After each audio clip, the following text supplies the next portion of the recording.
Nagy, bonjour. Vous êtes chef de groupe écolo à la ville de Bruxelles. Alors on l'a appris, Mehdi Nemmouche, qui est suspect principal dans l'attentat du musée juif, aurait peut-être un suspect. En tout cas, un avis de recherche a été lancé. Nemmouche, lui, il a toujours nié. Alors est-ce que vous avez confiance dans le travail des enquêteurs ? Alors je pense qu'il faut avoir confiance parce que jusqu'à présent, on a vu qu'il y avait des résultats. Et donc j'espère que sans tomber dans une sorte de psychose, on peut se dire qu'il y a des services de police, des services de renseignement qui sont attentifs à tous les mouvements pour éviter justement qu'ils ne puissent repasser ce qui s'est passé au musée juif, qui était quand même un drame pour Bruxelles. Ouais, mais quand on voit le quoi qu'il y a notamment avec ce suspect au bracelet électronique qu'on a recherché alors qu'il était simplement chez lui, ça pose quand même des questions. Ça pose des questions et ça pose la question surtout de la coordination. Donc je pense qu'aujourd'hui, il ne s'agit pas tant de dire, voilà, il faut plus de matériaux, il faut plus de ceci ou de cela, ou changer complètement les lois, mais ce qu'il faut vraiment, c'est de mieux faire fonctionner ce qui existe et d'assurer une coordination et une transmission de l'information qui soit la plus efficace possible. Et dans ce cas, bien, je pense qu'il y a au niveau fédéral le parquet fédéral et au niveau régional, j'ai vu hier qu'effectivement la région bruxelloise allait jouer un rôle de coordination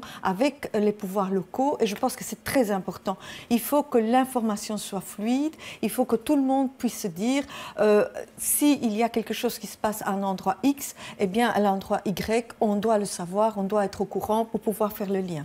Quand on pose la question à Yvan Mayer, est-ce que vous pensez qu'un nouvel attentat est inéluctable et qu'il répond oui? Quelle est votre réaction? Je crois qu'il augmente au sentiment de peur et d'angoisse avec cette affirmation qui, dans l'absolu, est probablement vraie. C'est-à-dire que le risque zéro n'existe pas et qu'un jour ou l'autre, peut-être qu'il pourrait y avoir encore un attentat. Donc on peut le penser mais pas le dire. Mais est-ce qu'il doit le dire de manière aussi affirmative alors qu'il s'agit simplement d'être attentif à ce qu'il n'y ait plus d'attentat sur Bruxelles? Donc je crois qu'il le fait, si j'ose le dire aussi, parce qu'il est en négociation avec le ministre fédéral de l'Intérieur, qu'il demande à juste titre d'avoir plus de moyens pour la zone de police de Bruxelles qui est confrontée à deux tâches très difficiles, à la fois la tâche de police par rapport aux événements, à la protection en tant que capitale, disons cette fonction-là, et puis d'un autre côté, une police de proximité qu'on attend dans les quartiers. Et donc pour pouvoir avoir les deux fonctions, il faut, je crois, que le fédéral entende cela et que puisse dire on dégage des moyens pour la zone spécifique de Bruxelles. Ouais, une réunion est prévue dans les prochains jours d'ailleurs, entre les deux. Mais est-ce que pour obtenir cela, il faut arriver à accroître le sentiment d'angoisse et la psychose? C'est peut-être aussi attirer l'attention sur l'importance d'un plan de cette mise en place. J'espère que c'est ça, j'espère vraiment.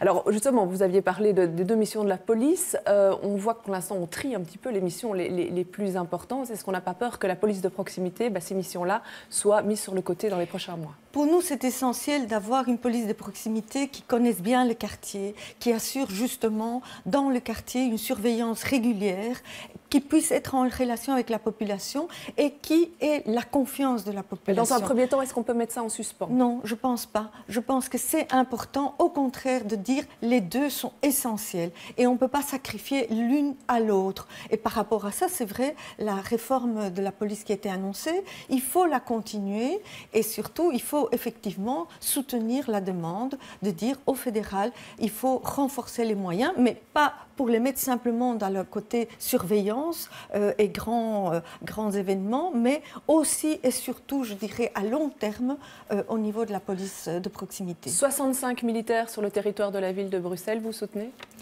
Je trouve qu'il y a une double question. C'est de se dire, voilà, ça veut dire que la police aujourd'hui est insuffisante pour remplir ses missions. Ça peut rassurer, mais ça peut aussi accroître un sentiment de difficulté. Et moi, personnellement, je ne suis pas très à l'aise avec cette présence de l'armée, mais je me rends compte que, notamment dans le cas du palais de justice, par exemple, cela rassure. Dans le cas du musée juif, cela rassure. Il ne faudrait pas que ça dure trop longtemps. Vous êtes dans la ligne de votre parti en disant on peut le prendre, mais pour une durée limitée.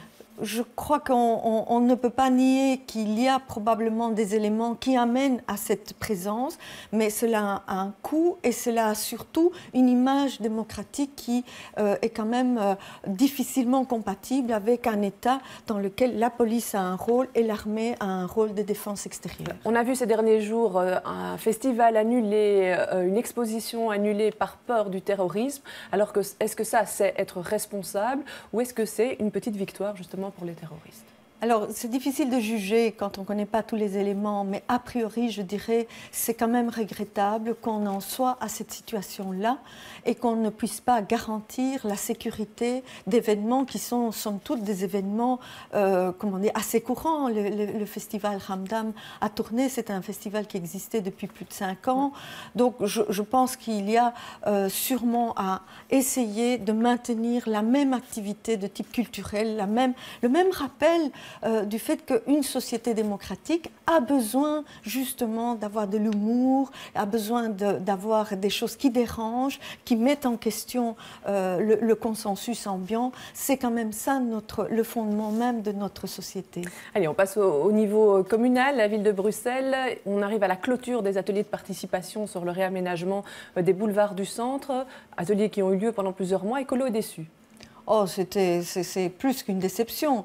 C'est aussi la preuve, enfin, pour nous, c'est une occasion ratée de faire participer les habitants, les commerçants, tous les usagers de la ville à un réel projet de réaménagement. Pourtant, il y a eu ces ateliers. Il y a eu ces ateliers et c'est une forme d'infantilisation des habitants. Hier, tout à fait. Hier, il y avait un peu du grand mécontentement devant une espèce de surdité sur le fait qu'il y a un plan global. C'est le plan de réaménagement des boulevards, mais il y a aussi la desserte du centre-ville en transport en commun. Il y a aussi le choix de la majorité de continuer à privilégier la voiture pour arriver au centre en étouffant quelque part les rues environnantes.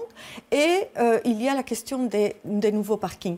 Et tous ces débats, depuis maintenant plus de 6 mois, sont constamment morcelés, alors que les habitants, les comités, les commerçants demandent qu'on mette ensemble les différents projets. Ça risque pas de partir dans tous les sens si on met comme ça tout sur la table? Ah, mais ça part déjà dans tous les sens, puisque les habitants sont très mécontents qu'on leur parle de savoir si le mobilier urbain doit être en bois, en métal, des grands bancs, des petits bancs, un kiosque ici, un kiosque là-bas. C'est des éléments de décor urbain qui peuvent être très importants, mais le projet global pour savoir est-ce qu'on veut, oui ou non, le maintien des habitants dans le centre-ville, est-ce qu'on veut simplement que le tourisme fasse l'urbanisme, comme on a le sentiment aujourd'hui, est-ce qu'on veut simplement... Donc on passe à côté des grands enjeux. Est-ce qu'on veut une ville qui est au service des intérêts, par exemple, des sociétés de parking, ou est-ce qu'on veut une ville, effectivement, où l'environnement est meilleur, où on se sent respirer parce qu'on a amélioré la qualité de la vie? Est-ce que vous soutenez la demande de classement de la place du jeu de balle? Totalement, totalement. Est-ce que c'est pas dévoyer la procédure d'utiliser ça pour empêcher la construction du parking en dessous? Je crois qu'on aurait pu le faire plus tôt, c'est vrai, mais ici, il y a danger, puisqu'il y a danger de destruction de quelque chose qui est dans la mémoire historique et qui pourrait être beaucoup plus utilisé pour visiter, pour expliquer ce que fut la guerre, pour expliquer ce que fut la montée du nazisme, etc. Donc, pour raconter l'histoire de Bruxelles et l'histoire de notre société. Et malheureusement, effectivement, aujourd'hui, il y a une menace. Ce que je trouve très bien dans cette demande de classement, c'est qu'on ne prend pas que l'abri, on prend aussi la place, parce que la place en elle-même est un patrimoine de par la composition de son marché, de par les bâtiments qui sont autour. Et c'est une bonne chose si par ailleurs cette demande de classement met totalement à mal le timing infernal que l'échevine de la mobilité s'est donné pour réussir à asservir les intérêts de Bruxelles aux intérêts des sociétés de parking. Alors, J-3 avant de connaître les candidatures pour la coprésidence de votre parti, Écolo. Alors, on sait qu'il y a le duo Katabi-Dupriez. On a appris que Christos Doulkeridis sautate. Il y a des rumeurs sur un retour de Jean-Michel Javot, puis ça, c'est finalement tombé. C'est quand même curieux comme procédure. On sait qui ne va pas se présenter, mais il y a tellement de choses qui planent.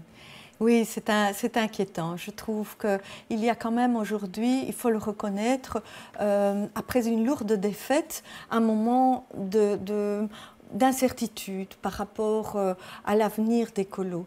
Et je pense qu'il y a eu 2 rapports qui ont été réalisés par les militants avec beaucoup d'implications, mais que maintenant il est temps de pouvoir trouver une direction et avoir confiance dans ces personnes qui vont être désignées. Mais entre-temps, on sent bien le flottement et j'espère vraiment que soit on a 2 équipes, il y aura un débat entre ces 2 équipes, soit on a une équipe avec un projet et on débat du projet également. Donc moi, c'est surtout l'impression que cela donne de flou bon, mais ça sera fini dimanche et à ce moment-là, je crois qu'on partira vers un nouvel élan et vers vraiment la reconstitution des forces écologistes parce qu'on en a besoin. Cette année se tiendra à Paris la conférence sur le climat. Avec tout ce qui se passe au niveau international, on est un petit peu mobilisé sur des enjeux très importants, mais il y a un enjeu qui reste un enjeu essentiel pour la planète, pour nous, pour nos enfants, c'est la question du climat. Et voilà, on a encore et toujours besoin des écologistes. Émilie Hoyos disait ce début de semaine que l'avenir est à chercher au niveau local pour votre parti. Je crois que le prochain enjeu est essentiel au niveau local. Et donc j'espère que quelle que soit la direction d'Écolo, on va investir vraiment pour soutenir les mandataires locaux. Vous vous sentez abandonné pour l'instant ? Bon, mon cas c'est un peu différent parce qu'on est quand même à un endroit assez stratégique, mais s'impliquer au niveau local, donner des solutions et des réponses pour des enjeux qui sont des enjeux de tous les jours, je crois que oui, Écolo doit plus et plus investir là-dedans. Très bien, je vous remercie d'être venu sur ce plateau, je vous remercie de nous avoir suivis.